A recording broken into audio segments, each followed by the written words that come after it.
The Federal Reserve creates money out of thin air. They can loan to banks, central banks of the world, to other governments and international financial institutions, and we're not even allowed to know. They resent the fact that when I ask these questions, that they don't have to give us information. That's why the bill to audit the Fed is the first step to ending the Federal Reserve.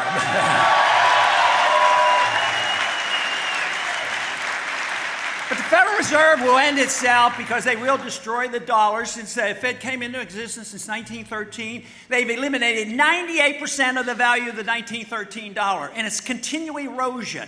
They pumped up at first when the crisis hit $1.2 trillion, another $600 billion, and believe me, there is an economic law that says you just can't continue to do this. So Congress has a responsibility. They should cut back, but Congress has a responsibility to protect the value of the currency, and that means that we have the moral and the legal authority to put checks on the Federal Reserve System.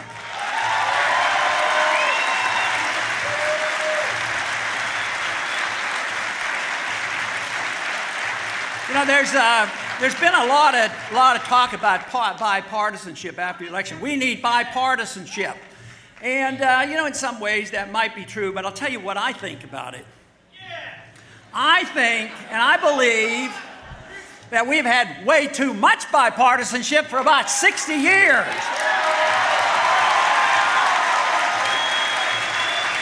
You know, we have bipartisanship on medical care. You say, yeah, you know, the current administration has given us bad new medical care, but what is done on the other administration? We've been involved for a long time. It's the bipartisanship of the welfare system, the warfare system, the monetary system, the challenge to our civil liberties. It all goes through with support from both parties. So there's way too much bipartisanship. This should be a challenge of the issue of philosophy, good philosophy versus bad philosophy.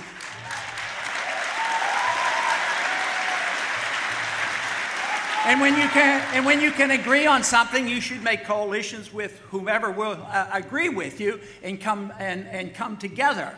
But I'd like to see some bipartisanship, though. What I would like to see is take those big government conservatives who love to spend money and never cut their efforts and their spending, and get the big government liberals where they want to spend and never want to cut, and let them get together and say, you know, it's time, you know, this deficit is good. Let's have a little bit of bipartisanship and cut both.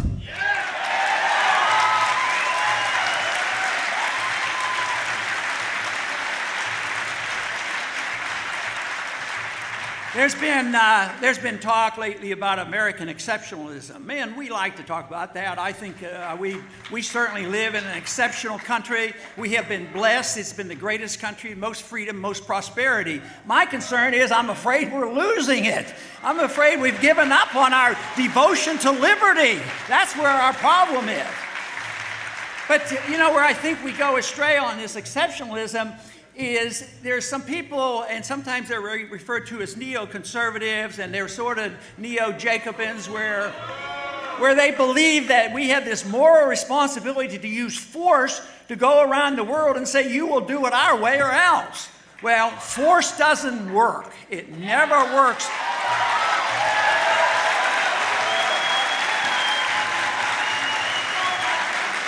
The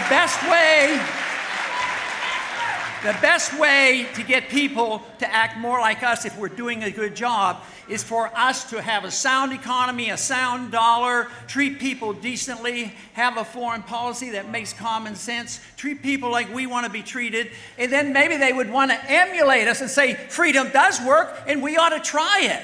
But we can't force it on other people.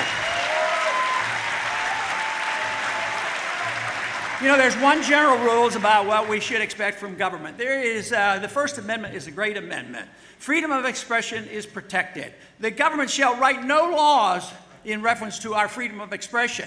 It doesn't say that we're to have an expression of only the non-controversial ideas. It's freedom of expression.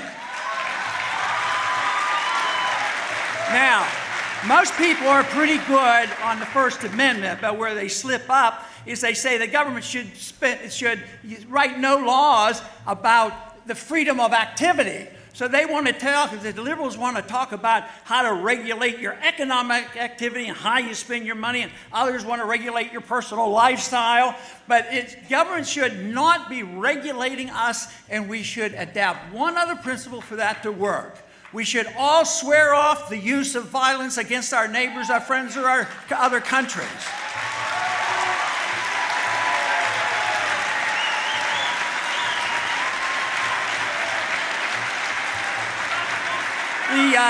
The purpose of all political activity, from my viewpoint, is to promote liberty. Liberty is the most important element. Liberty comes from our Creator. It doesn't come from our government. If we have a free society, we can go about our business and do our very best, work toward virtuous things and work toward excellence. When government takes over the role of making us virtuous and making us excellent and redistributing the wealth, they only do it at the expense of liberty, and that's why we're in such terrible shape today, is because we've allowed the government to be so much involved. Government should never be able to do anything you can't do.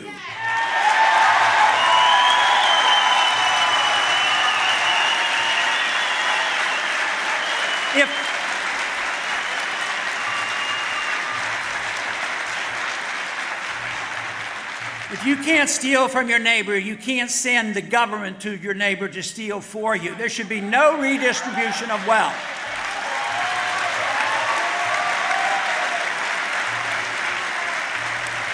The exciting things that are happening today and gets me energized is coming to events like this and meeting with the young people and going to the campuses and finding out what Young Americans for Liberty have done. And believe me, the ideas and the principles of liberty are alive and well in the next generation, and there's every reason in the world for us to be optimistic about what's coming.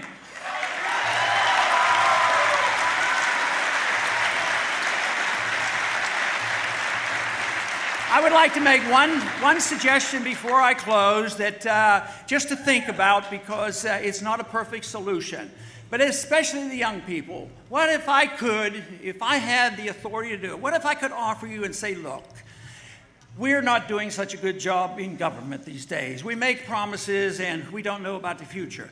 But would you consider opting out of the whole system under one condition? You pay 10% of your income, but you take care of yourself. Don't ask the government for anything.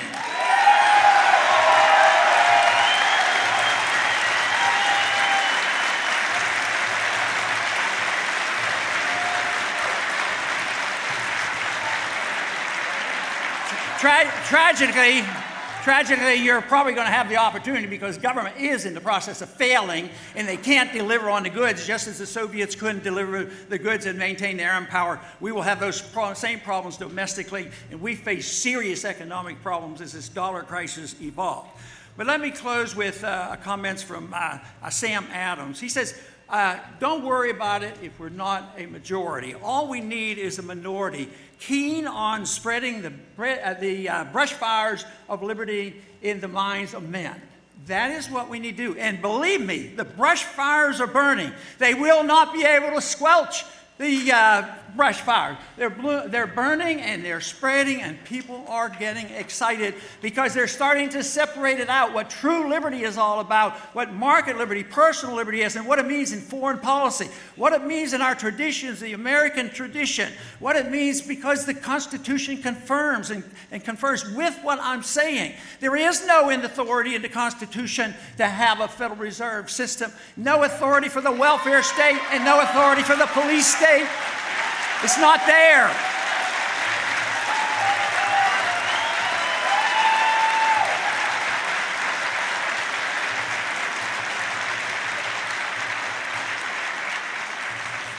So we should all assume personal responsibility for promoting the ideals of liberty. And one thing that Samuel Johnson always advised when they were in the dire consequences of the problems of the revolution, he said, we cannot present long faces to the people, the colonists at that time, because it will make them realize how tough things are. So We should not have long faces. We do not know exactly what tomorrow will bring, but I do know that the effort is worthwhile, and I do know that you can have a lot of fun defending liberty, and believe me, if you understand liberty and realize it's the only humanitarian system that existed ever on mankind, I tell you what, if you learn about it, study it, promote free market economics, and fight for this, I can guarantee you, you will sleep better at night, you will enjoy your life, and you will feel like you're doing something worthwhile. Defend liberty.